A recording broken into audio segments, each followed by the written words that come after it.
I'm Professor Tony Pollard from the University of Glasgow, and I'm very pleased to be here to talk to you about the archaeology of the Falklands War from 1982. Now, you might think that 1982 is far too recent a time to be talking in terms of archaeology, but hopefully by the end of this brief talk, you will agree with me that the remains on the islands represent an important component of our shared cultural heritage as far as it relates to conflict.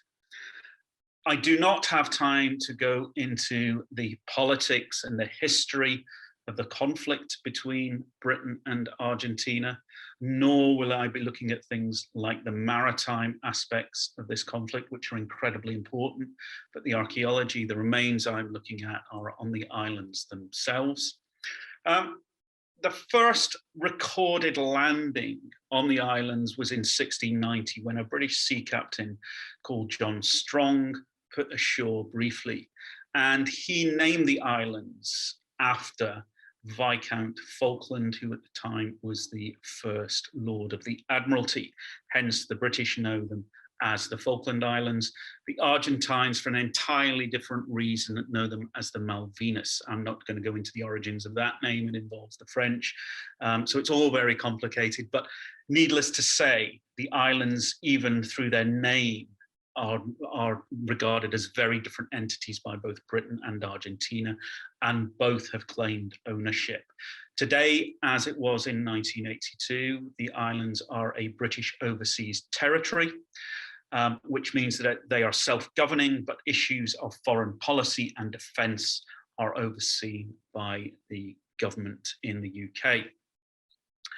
And from around 1832 through the 19th century into the 20th, there was a conflict which was hot and cold between Britain and Argentina. It boiled over famously in 1982 when on the 2nd of April, Argentine forces landed on the islands and were to occupy them, claiming them for Argentina for 74 days. At which time the Argentine garrison in Stanley surrendered to British forces, but only after a series of very serious fights and battles. As I've said, some of which were at sea. A lot of the fatalities that were suffered on both sides occurred at sea, but as I've said, I won't be discussing that. So with that invasion, in 1982, the British government, under the then Prime Minister, Margaret Thatcher, very quickly put together a task force, basically commandeering ships for military use, a thing called taking up from trade. And what we had were things like cruise liners, the QE2, the most prestigious cruise liner in the world, used as a troop ship. And very quickly, elements of that task force were setting sail from Portsmouth and other places heading south.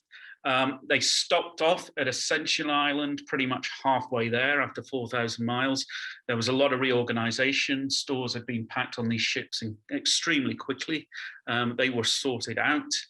Troops were trained to some degree on the islands, and then they set off again towards the Falklands. And throughout that time, and that trip took upwards of 3 weeks, nobody really believed that there would be a war at the end of it. Indeed, some people call it a conflict because war was never officially announced by either side. So this was officially a conflict, but I call it a war because, you know, it pretty much looks like a war to me. The landings known as Operation Sutton take place on the 21st of May. And after that point, there are a series of land battles which climax, as I've said, with the surrender of the capital, Stanley, on the 14th of June, 1982. Now, before we get to that, let's look at the islands themselves. As you can see from the scale there, they are not huge, but there are a lot of them. The archipelago is in excess of 700 islands strong. Depending on what you read, you will see other numbers. I've seen as many as 1,000 islands claimed, but no, it's around about 730 or something like that. At one point, I will look on Google Earth and count them myself. I think I visited maybe 6 of them, so I still have a way to go. But many of them are no more than kind of rocks in the sea. But as you can see, there are 2 main land masses. They are East Falkland and West Falkland, separated by the Falkland Sound. And that's an important stretch of water because it's down there, down from the north, that the British task force sailed into San Carlos, where the landings took place on the 21st of May. Stanley, the capital with its airport, right over on the eastern tip of the island, and it was there that the Argentine occupying forces concentrated their defences. Now, at the time of the war, the population of the islands, all of whom saw themselves very much as British subjects, was only around 1,500 strong. The population is larger now because a lot of people have moved there since, and indeed, quite a few of those that lived on the islands at the time have moved away. So there's been a free movement between the Falkland Islands and the British Isles. So that's the islands themselves. Looking very quickly at the remains of the conflict, one of the first actions on the islands, there have been several events at sea, including the tragic loss of the HMS Sheffield and the sinking of the ARA Belgrano on the Argentine side, was the SAS raid on the Argentine-held airfield on Pebble Island. And this was an important operation because the airfield accommodated Pucara ground attack aircraft. And as you will see on the map when I get to it again, Pebble Island is not far away at all from where the British landing beaches were. And within about 12 minutes, these ground attack aircraft could be strafing the beaches where British troops were wading ashore. And if you know anything about amphibious warfare, you will know that the most exposed and dangerous time for the invading force is when they are getting men from the ships onto the land. And so it was imperative that this threat was removed and the job was given to the SAS. And this raid has gone down into, like other actions in this conflict, has gone down into the annals of British military history. But if you visit there today, you will land on the same airstrip that was attacked by the SAS, and you will see some remains of that raid. And this is among them. This is the wreck of a trainer, a propeller-driven trainer, a fairly basic aircraft, probably used for reconnaissance by the Argentines. And as you can see, we've got here a propeller. I think you've got there part of a seat and indeed the engine. This is located right at the edge of the island on the top of a cliff. And if you look in the distance, you can see the silhouette of hills at the back left. They are pretty much the location of the landing beaches. This isn't the original location of this wreckage. It's been shifted out of the way. Obviously, a lot of this would have been clogging up the airfield for a start. So it's been moved out of the way, but still there to be seen today.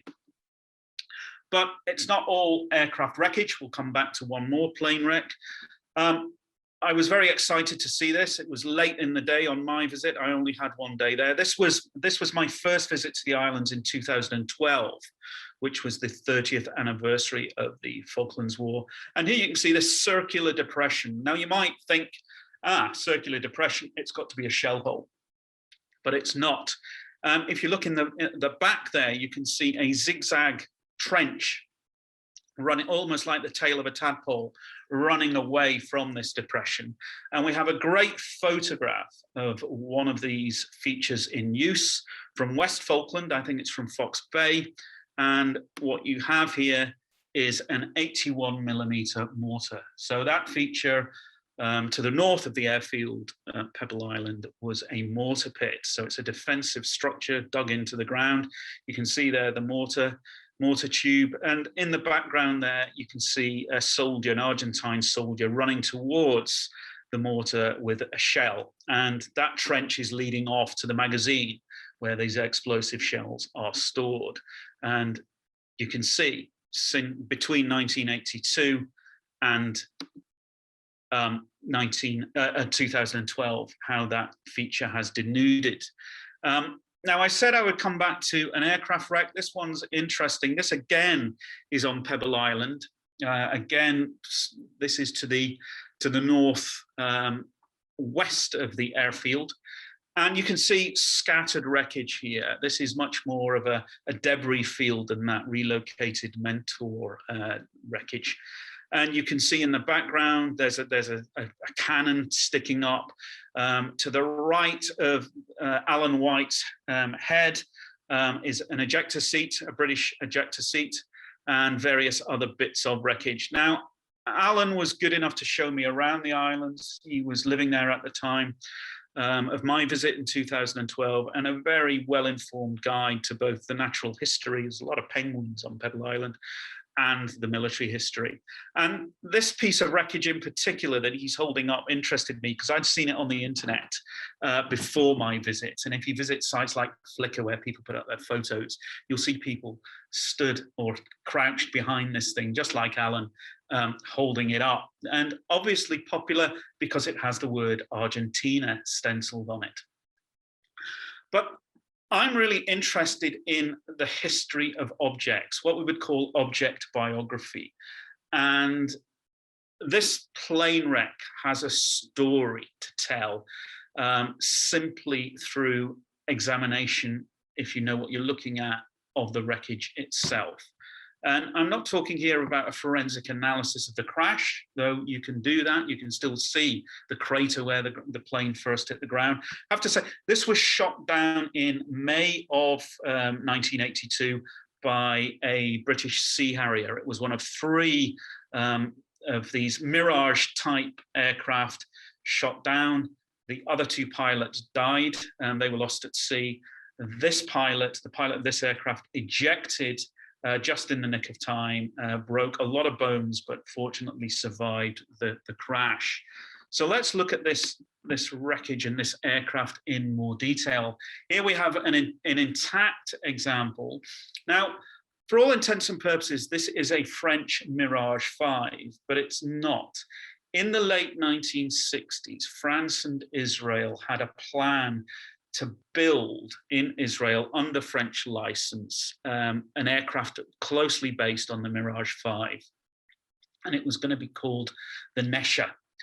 But due to the politics of the time, there was an embargo brought in by the French and the deal was off. But by then the Israelis had the blueprints for this aircraft and built it anyway, pretty much as planned. And they called it the Nesha as originally planned.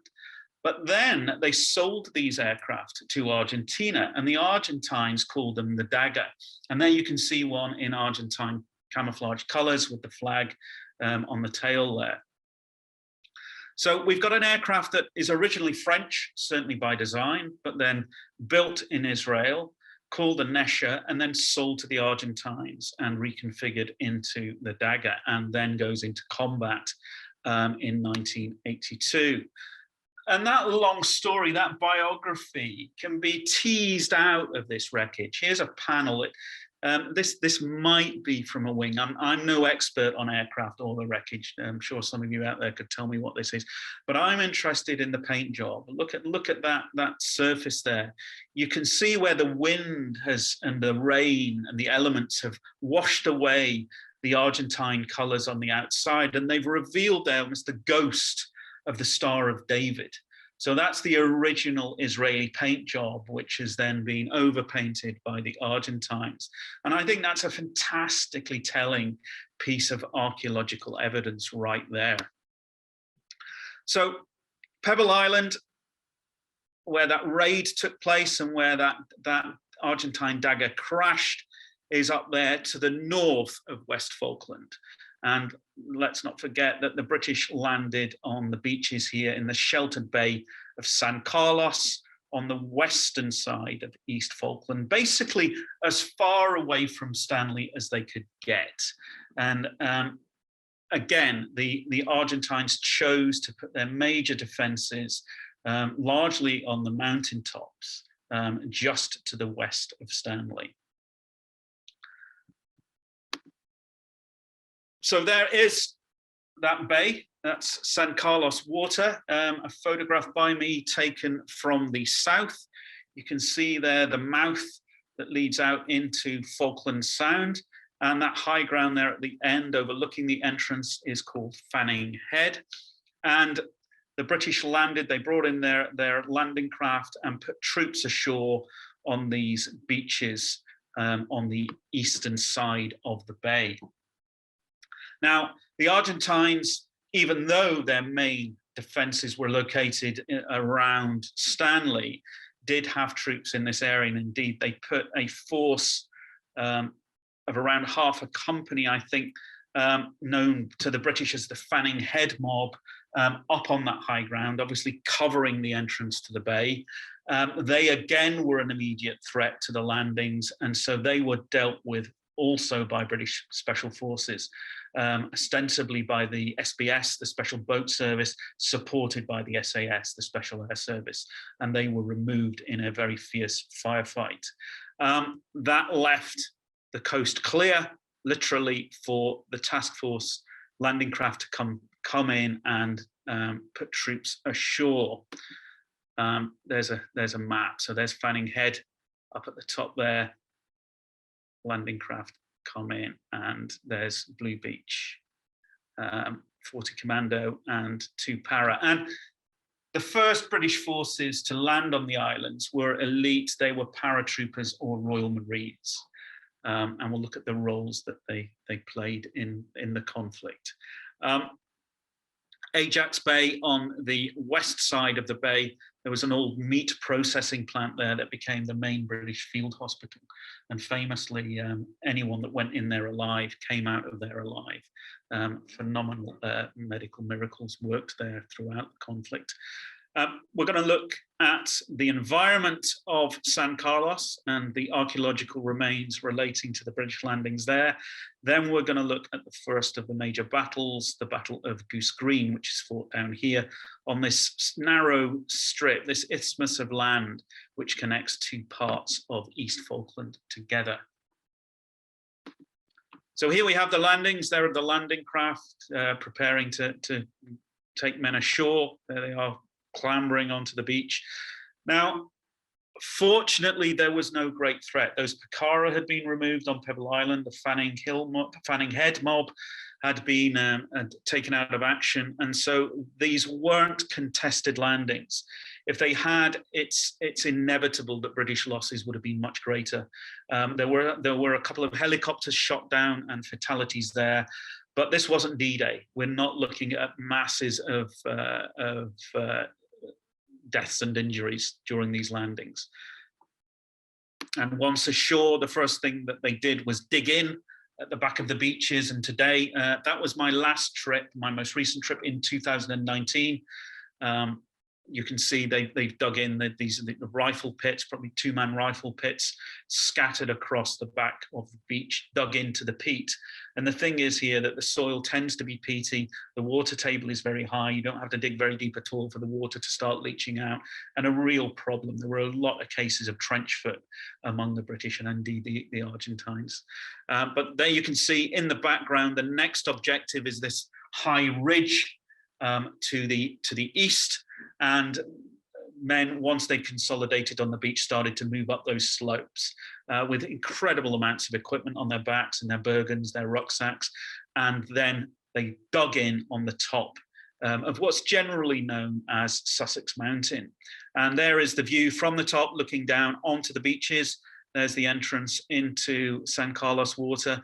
And famously, I'm sure you've remember the TV footage of Argentine Skyhawks coming in and dropping bombs on the ships in what became known as the Battle of Bomb Alley. But that would have been watched by troops dug in on the top here. And that's pretty much Two Parrots position there. Some of the remains down near the beaches, I only spotted this for the first time in 2019. This is a recoilless rifle, a form of light artillery used by the Argentines in the Falklands, or the Malvinas as they knew them. And there are several of these still sitting around the battlefields of the islands. And in 2019, I actually led a British Army battlefield tour. It was a great privilege.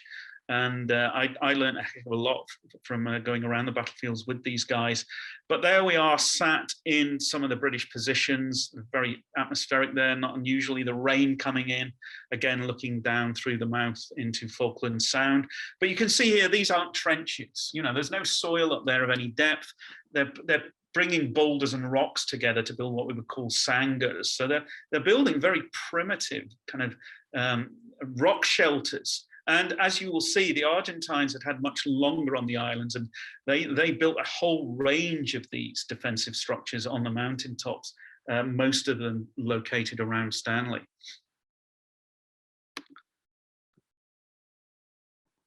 So we'll look at the Battle of Goose Green, which is down here. Basically, what happened was that the intention would have been, as with any modern war, would be to move troops using helicopters. Unfortunately, most of the heavy lift helicopters, the Chinooks, were sunk with the Atlantic conveyor, which was hit by an Exocet missile very tragically. One of those Chinooks happened to be flying at the time, and so was saved, and it did sterling service during the war. But that meant that movement over distance, that being from the landing beaches to Stanley, that movement had to take place on foot rather than, by and large, by helicopter. There are exceptions to that. At one point, Two Parrots basically hijacked this helicopter to move themselves from Goose Green to the vicinity of the mountains near Stanley. But that's an entirely different story. So there is this epic trek, a yomp or a tab, depending on whether you are a paratrooper or a Marine. And in fact, the other way around, a Marine yomps, a para tabs. So very difficult advance under very trying conditions, rough terrain, boggy, tussocky grass, stone flows, really difficult, and the weather closing in.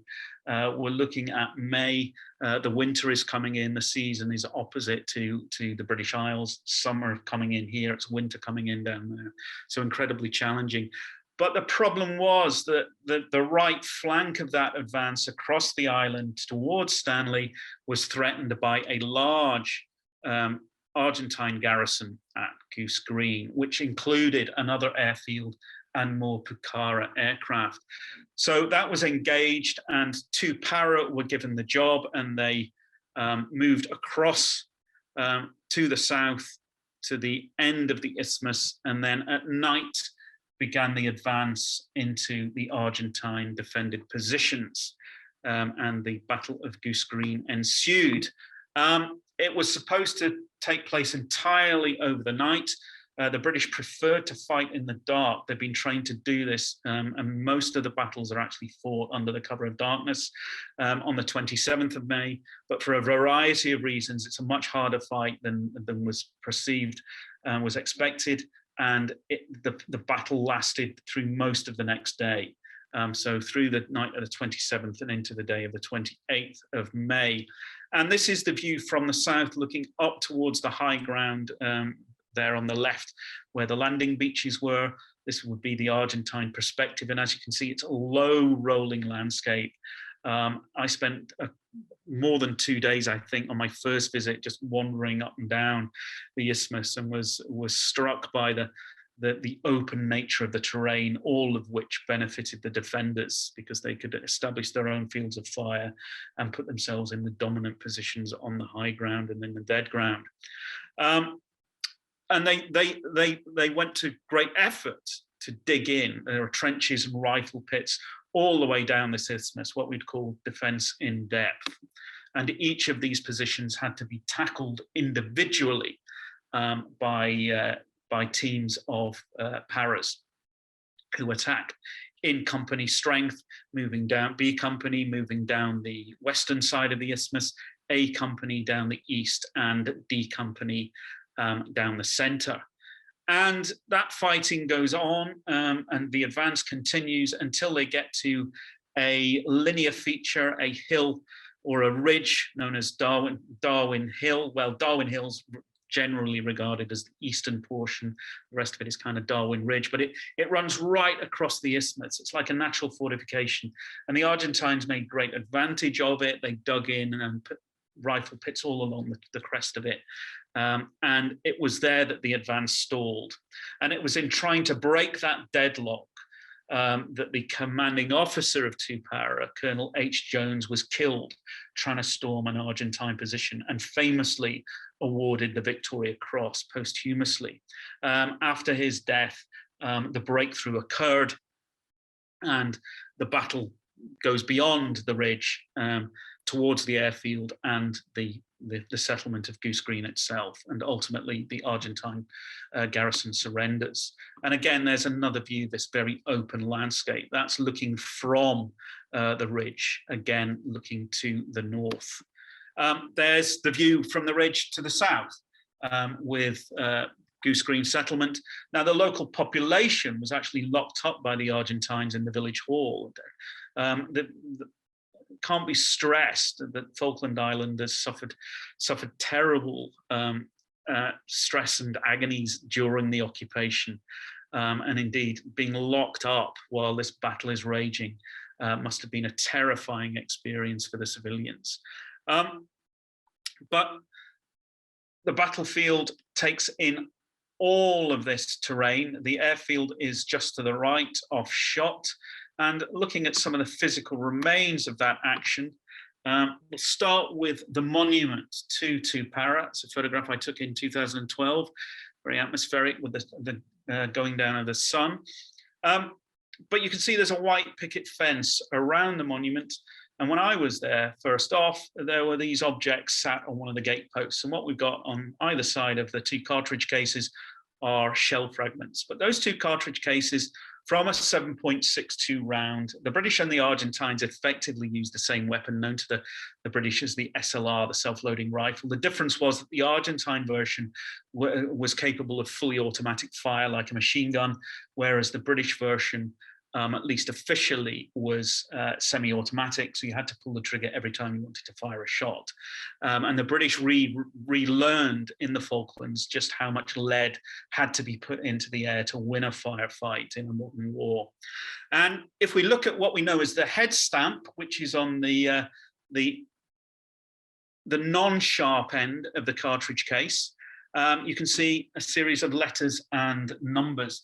Now, FL at the bottom there tells us that's an Argentine round. So this was fired by an Argentine soldier, a defender. There's the caliber 7.62 on the top. Now, the thing is that somebody has walked across the battlefield, seen this on the ground, picked it up and thought, oh, that's interesting. I'll put it on that fence post so that somebody else can appreciate it. Now, that's good intentions, but as far as archaeology is concerned, it's a nightmare, because what they've done is they've removed the object from its original context. If it was still on the ground, you could go there to that spot and you could probably fairly safely say that this is where an Argentine soldier was positioned, maybe kneeling, lying, or standing when he fired his weapon. It tells you part of the story of the Battle of Goose Green. But because these objects have been removed from their context, that connection has been severed. And so they are now just objects. And hopefully, as part of this course, the importance of context has been driven home. And I always show this slide to my students because it's a very good example of the importance of context. And this removal of objects from the battlefields on the islands is a big problem. And it's one that we'll touch upon again in the remainder of this talk. There's one of these defensive features. This is a rifle pit, but it's actually had a top cover put on it, so that the Argentine troops have salvaged, scavenged bits of corrugated iron, then put turf on the top. So this would protect them from the elements and also incoming fire. And the Argentines, as I said, were on the islands for 74 days. And a lot of these guys, a lot of the soldiers were young conscripts, not them all. The Argentines did have experience and elite troops on the Falkland Islands. But these guys were there for 74 days in the most extreme conditions. Snow, hail, sleet, you name it. The conscripts were not properly equipped for cold weather. They didn't even know where they were going until they got on the ships. And so they suffered terribly. Food supply was poor, as you will see. And so they did what they could. And as an archaeologist, / anthropologist, I'm really interested in how people adapt to harsh environments. And the evidence for that survival of Argentine troops against not just British bullets, but the elements and the landscape, I think is a fascinating part of this cultural heritage. While I was walking across the battlefield at Goose Green, I came across these kind of areas of bare earth. And I thought at first, oh, it's just where a sheep's been lying down and sheltering itself. But then I saw these strange white stones. I thought, they don't look right. I picked one up and immediately realized it wasn't stone, it was metal. And these weren't what I thought at first. They were actually fragments from the fuses from mortar shells. And these are probably Argentine rounds that are coming in to the north of Darwin Ridge, into the advancing men of Two Parrots. And as you can see, there was a dense concentration of these, but they're not easy to see. And in fact, they're disappearing. The ground is healing itself and the grass is growing back. And so within a few years, you won't see these at all. And the thing is that, there's no record of this specific action of these specific rounds landing. It's the archaeology here that is jumping in to tell part of the story of the Battle of Goose Green. But it's a story that has to be recorded now. And this, and as you will see, the disappearance and the erosion of the archaeological remains is one reason why in December of this year, I'm going down with a team, including veterans from Waterloo Uncovered, who are part of this project, to start the mapping of the material remains of the Falklands War. It's a project I've been working towards for 10 years now, and I'm very excited, just in time for the 40th anniversary next year, to see this come to fruition. I talked about H. Jones very quickly. This is the location where he was killed. The Two Parrots coming in this direction. Argentines are on the ridge, on the other side of this hollow. And it's H. Jones who puts himself in jeopardy, charges up the hill, and is shot down by an Argentine from a defended position. You can actually stand in the foxhole from which the fatal rounds were fired. But there is the monument to where Jones fell. Actually, that position is just over here. And the monument is there. It's a distance of around 80 meters. It's a fairly easy shot for the Argentine soldier over there. So, scene of a tragic incident, but a very famous one. There's my British Army party in the foxhole, the Argentine foxhole. You can see the clear shot that man had on H. Jones as he stormed up the other side. And we examined the ground again in 2019, and incredibly, we came up with new scatters of artifacts.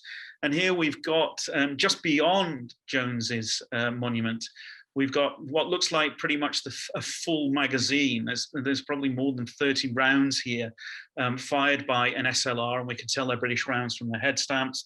And these relate to the action, given their location and nature, the immediate breakthrough after the death of H. Jones. And the soldier firing these rounds was probably trying to hit the position marked by the people standing on the horizon there on the photograph on the right.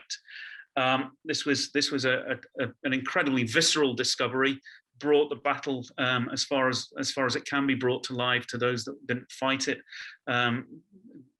pushed it into our faces, and this is just the sort of material that I'm keen that we record for the future.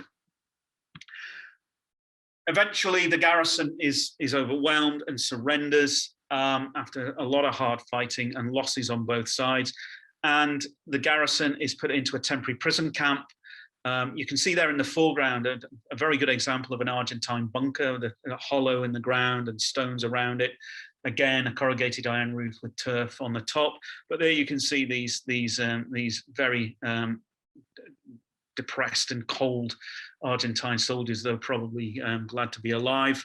And you can still see the remains, or at least in 2012 on my first visit, you could see the physical remains of that POW camp. This is one of the sheep sheds on the outside of the Goose Green settlement. You can see there it's got POW and PG, so prisoner of war, and the Spanish version, Prisionera de Guerra, daubed on the side to establish that, you know, that this was a bona fide prison camp. When we revisited in 2019, alas, there had been a renovation of the sheep sheds and all of that had been painted over. So I'm really glad I took those photographs way back in 2012. And what we're looking at there, that hollow, we're pretty sure are the remains of that Argentine bunker. So, you know, again, very archaeological in nature, but again, showing how the remains are fast disappearing, even from a conflict as recent as 1982. Though when I talk about this conflict to my students at university, it might as well, you know, be the medieval period. It seems so long ago to them. A very rare, in fact, the only example of an official military British grave outside of the small Commonwealth War Grave Cemetery on Blue Beach back at San Carlos.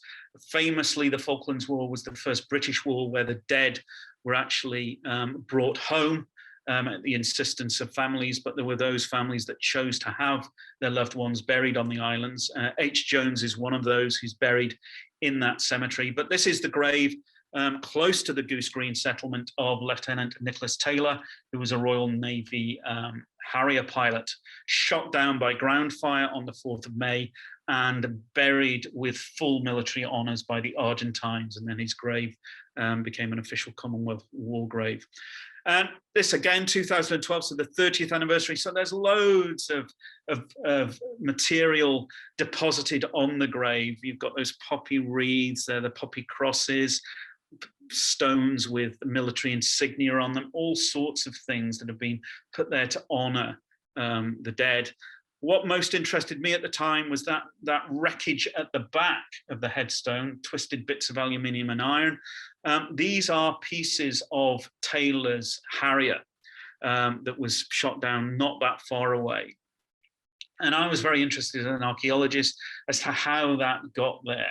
And I learned that a few years before my visit, Lieutenant Taylor's widow had come to visit the grave and had visited the plane wreck and brought bits of his aircraft to his grave. So he was reunited with this Harrier. Really interesting example of the reuse, again, object biography, the reuse of artifacts and pieces of larger objects, in this case, a plane. And if this was prehistoric archaeology, we'd be calling this ritual. Here we have at the top of the isthmus, this is where the recovered dead Argentines were buried after the war was over. 237 graves of those that died on the islands. 123 of those were buried anonymously. Either their dog tags were missing or they were in a condition where identification was not possible. I was very pleased to see that eventually a Red Cross campaign was a success, and there was an exhumation program and DNA sampling was taken. And now the vast majority of these graves have the names of the individuals on them, which has brought a lot of peace to those families in Argentina who lost loved ones in this conflict. A very moving location, very exposed, very wild. When I first visited, they had rosaries hanging from the crosses. You can just see the chains hanging here and all banging against the stone in the wind. Very eerie indeed. Oh, there's a photograph there. You've got a very clear picture. When I visited again in 2019, these had all gone, and the names of the dead there.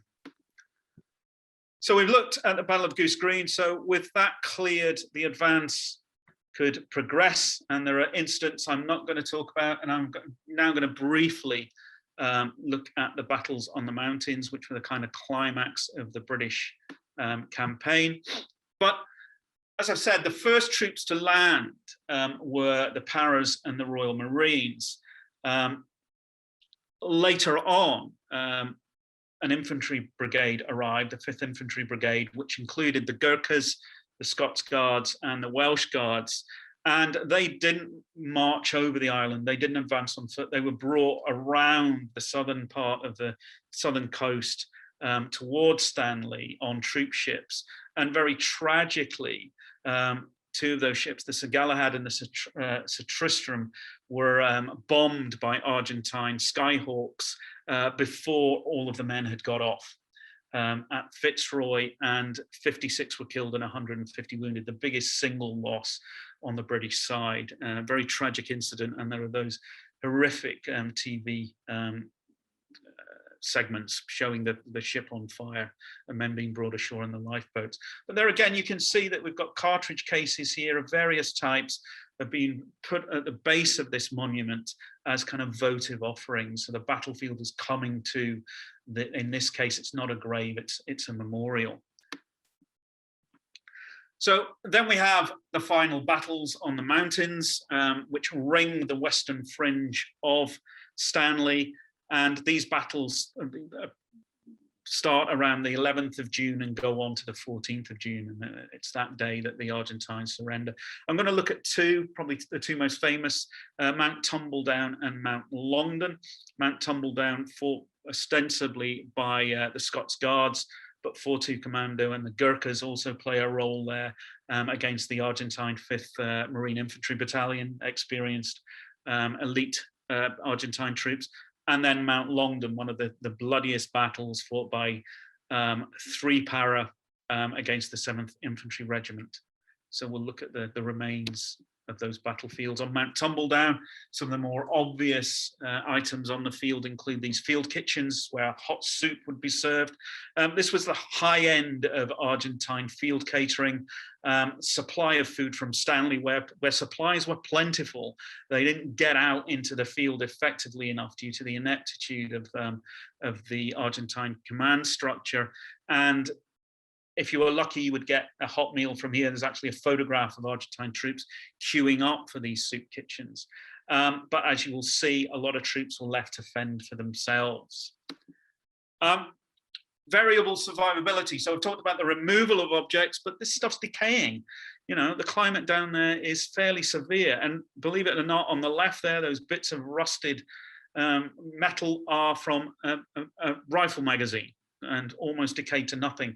But when I visited with Tony Smith, who's a guide who, as a teenager, lived on West Falkland, now lives in Stanley, and if you're down there, you need a battlefield guide, he's your man, phenomenal.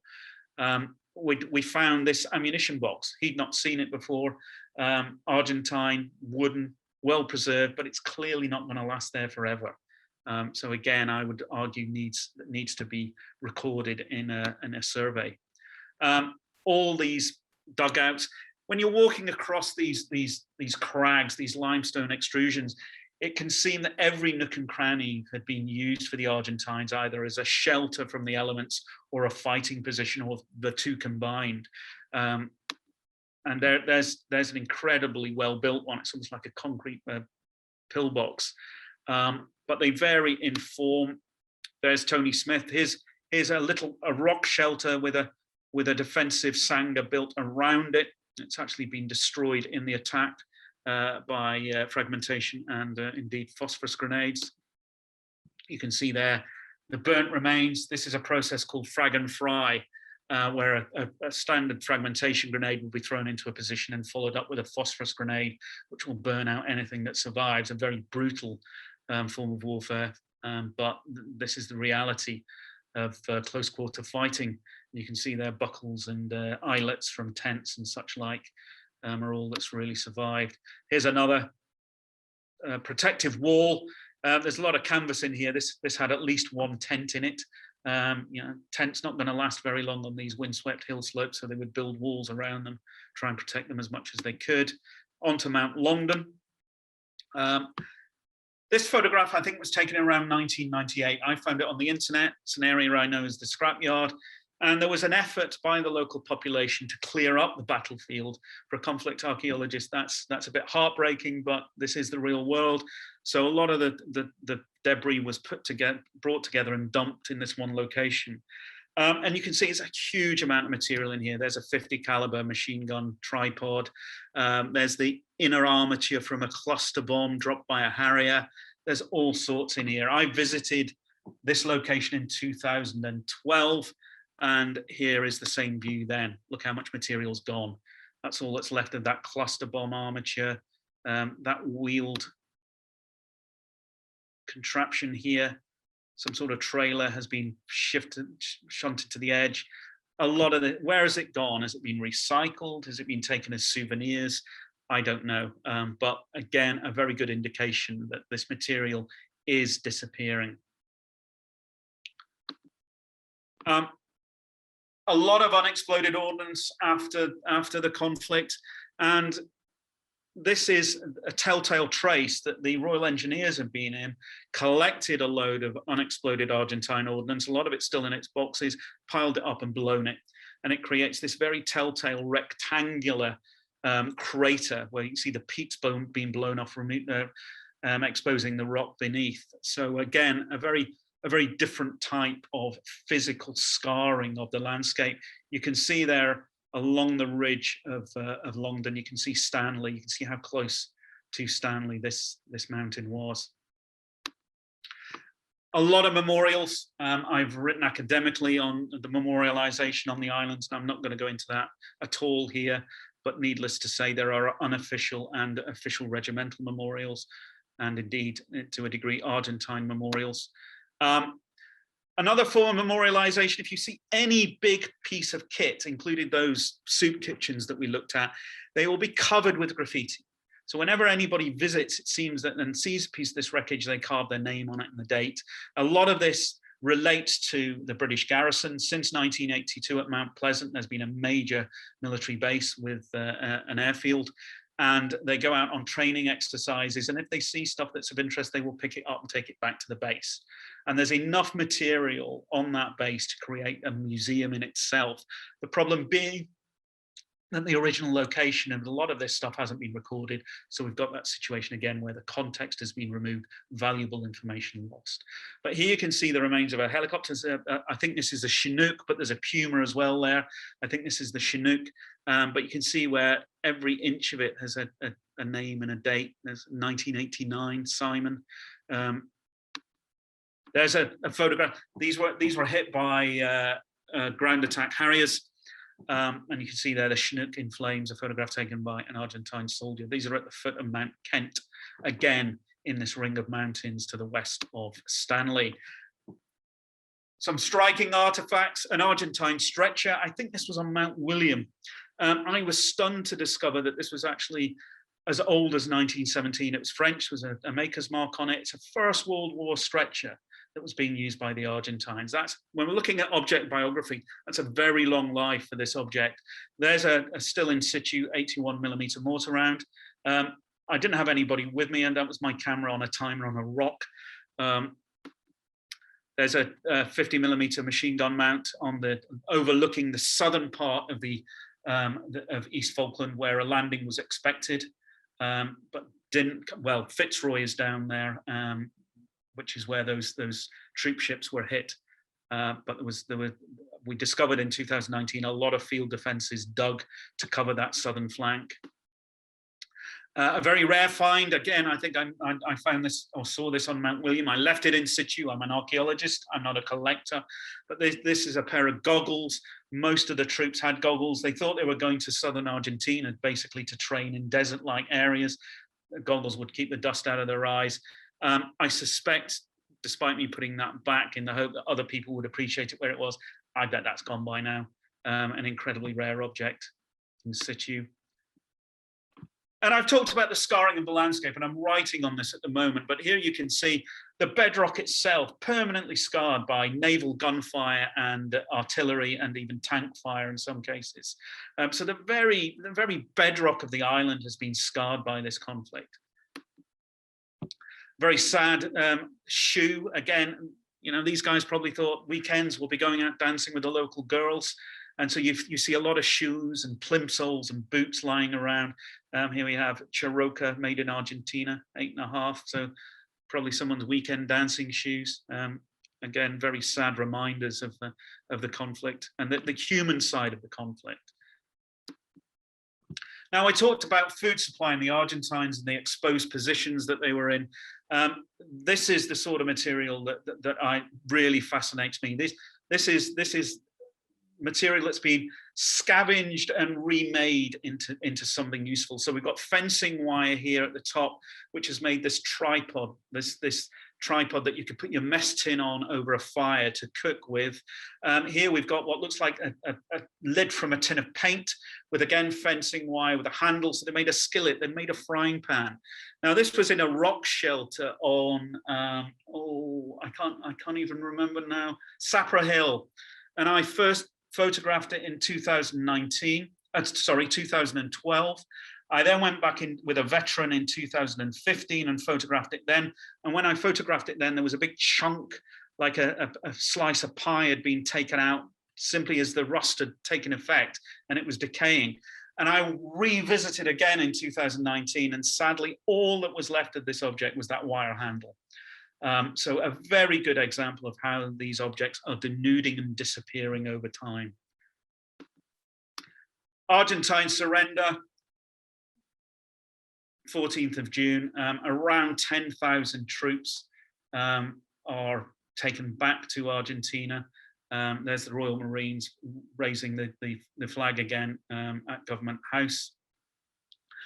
So an incredible conflict, and one which fascinates me, and I think I'm really looking forward at last to doing some proper recording of what I'm sure and hope you agree is really important and valuable cultural heritage before it all disappears. You know, we're not talking about the Battle of Waterloo yet, but it's fast disappearing. One of the longer lived legacies were the minefields. I was privileged enough in 2019 to see one of the last minefields, ironically at York Bay, where the Argentines landed on the 2nd of April 1982, being stripped of its last mines. They had these huge 360-degree yellow diggers, armor plated, digging out the sand dunes and removing these mines. And so for the last couple of years or so, after a lot of effort, I've seen mine clearance teams from Africa working in dreadful conditions on the islands. They are mine-free. It's wonderful. That dangerous legacy has been removed. But there you can see the human cost of the Falklands War. So I'm going to finish there. I've no doubt overrun. I always do, but hopefully you will think it's worthwhile. If you're interested in this project, please watch this space. As I've said, Waterloo Uncovered are involved. And I'm really excited to see where it goes. So thank you very much for listening.